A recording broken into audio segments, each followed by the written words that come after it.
Well, the big night is almost here, Halloween night, and for a lot of kids, it's a super fun night. They get to dress up in costumes and go around their neighborhood and get free candy. For some kids, though, it's a scary night because of all those scary images of witches and ghosts and goblins and going up on the porch where they have those scary characters and the haunted houses and things like that. You know, it makes me think of a time that I took my family to Disneyland, and I thought we were going to have a super great fun day, and we did, but at the start of the day, when we got into the park, we got to see one of the characters that I thought would be really fun for my 4 or 5-year-old son Reagan to see, and that was Captain Hook and Mr. Smead, because he loved the Peter Pan story, he loved pirates and swords and the whole image of that. So I picked him up real quick and rushed him over to where Captain Hook was, and all the kids were getting pictures. And the closer that we got, and he finally figured out that we were going to go see Captain Hook and connect with him, he got really nervous and he said no, and I tried to convince him that it would be fun and we could take a picture with him, it'd be great, but he wasn't having it. And the closer we got, the scarier he got, and he started to cry and scream and stiffen up and try to literally crawl over my shoulder because he was so afraid of meeting Captain Hook. And finally I realized we just weren't going to meet Captain Hook that day because his fear was so great. You know, as Christians though, there's a potential for us to also operate in fear and be held back from doing things we want to do and things that we know we should do, especially when it comes to sharing the truth of Jesus Christ with other people.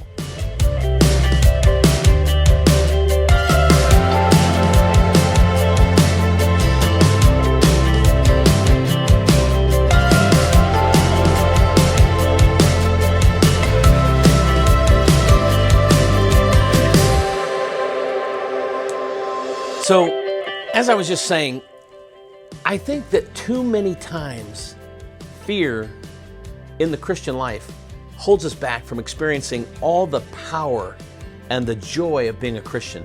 Our fear of communicating the truth of Jesus Christ, sharing our faith, if you will. As a pastor, I've run into this many times over the last 27 years of being a pastor in Utah, where people say, I want to share my faith, Greg, but I'm afraid. I'm afraid that I won't know what to say. I'm afraid that it won't come out right. I'm afraid that I don't know enough about the Bible. I'm afraid that I'll offend somebody. And we think of all these fears that hold us back from experiencing the joy of doing what one person said is nothing more than one beggar telling another beggar where he got the food. That is evangelism, or sharing our faith in a nutshell. The idea that we are just beggars sharing the truth of Jesus Christ with other beggars who, if they could experience it just like we have, would be so excited and filled with joy. But we're held back by our fear of sharing the truth. Now, the reason I want to talk about this is in particular because as we talk about having healthy dialogue and conversations, and we communicate the importance of common ground and being spiritually sensitive and not being involved in toxic speech, we have to be careful that we don't assume that that means that we therefore don't share the truth of Jesus Christ, that we are not committed to boldly letting people know that there is one way, one truth, one life to get to heaven, and that is through Jesus Christ. So convicted civility is both and, not either or. We're not just building friendships, we're not just being nice for being nice sake, but we're building bridges and having a relationship because we want to share the love of Jesus Christ that's within us, and we want to share that with everyone. And so I just know that when it comes to this fear and this apprehension, we just miss out. As a brand new Christian, for example, I had the privilege of meeting a very elderly couple that would die not too long after I met them both. They were very senior when I met them, and they lived right next door to us. And as I got to know them, I began to do a few chores for them. And one day I just proposed that I read the Bible to them. They were housebound, frankly, and so we began to do that. And they were thrilled that a young teenager was willing to come over and read the Bible to them and share the love of God with them. And it was so easy, it was so comfortable. I didn't feel like it was a scary thing, but as I shared with them, I knew that they were becoming more and more spiritually interested. And I had a Christian woman come over to their house one day to share the specific gospel truth. And I remember the joy of that moment when Floyd and Naomi Jackson gave their hearts to Jesus Christ. And it was for me the very first time that I had the chance to see somebody that I was cultivating a friendship with, and as I was sharing the truth of God's word with, and then they came to Christ. And you know what? I'll never regret that, Not in a million years. When I get to heaven and I see their smiling faces and their young bodies, healthy as can be, enjoying all of heaven's reward and the blessings of knowing Jesus, that will be such an incredible moment. And I just am concerned that all of us are missing out on the opportunities that God has for us to share the good news of Jesus Christ with others and change their life as well. So let's wrap this up. I think the key question that I want to share with you right now is, what holds you back from sharing your faith, the truth of Jesus Christ in your life? Just because you don't know what to say or don't have enough theological knowledge, you know, the simple truth of God's love in your life, the simple truth of John 3:16, that God so loved the world that he gave his own son, that whoever would believe in him would not perish but have everlasting life, and telling someone your story of how you accepted Jesus Christ is a wonderful witness, and it is a great opportunity.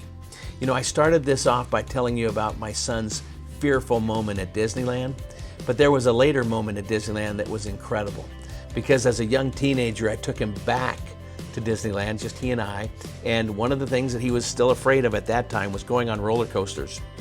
And Disneyland doesn't have a lot of scary ones, but they have the California Screamer over in California Disneyland. And I talked with him about going on that. He really wanted to, but he was really afraid.